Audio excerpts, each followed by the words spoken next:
क्या आपने कभी सोचा है कि हजारों साल पहले भारत में ऐसा कौन सा स्थान था जहां दूर दूर से लोग ज्ञान प्राप्त करने आते थे? नालंदा विश्वविद्यालय, जो 5वीं शताब्दी में स्थापित हुआ था, उस समय का एक अद्भुत केंद्र था।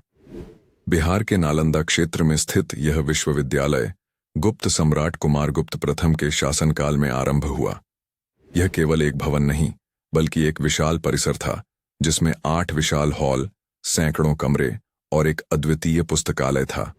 यहाँ चीन, तिब्बत, कोरिया और जापान से भी विद्यार्थी और विद्वान ज्ञान अर्जित करने आते थे। नालंदा का पुस्तकालय इतना बड़ा था कि उसमें लाखों पांडुलिपियां संग्रहित थीं, जिन्हें धर्मगंज कहा जाता था। बौद्ध दर्शन, गणित, तर्कशास्त्र, चिकित्सा और खगोल विज्ञान जैसे विषयों की गहन पढ़ाई होती थी। यहाँ की पढ़ाई की गुणवत्ता इतनी उच्च थी कि चीनी यात्री ह्वेनसांग ने इसकी प्रशंसा की और इसे विश्व का सबसे बड़ा ज्ञान केंद्र बताया। नालंदा में अध्ययन के लिए छात्र और शिक्षक दोनों को विशेष सम्मान दिया जाता था।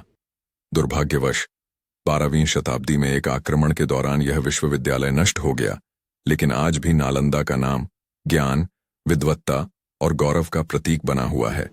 इसकी विरासत आज भी इतिहास प्रेमियों और विद्वानों के लिए प्रेरणा का स्रोत है।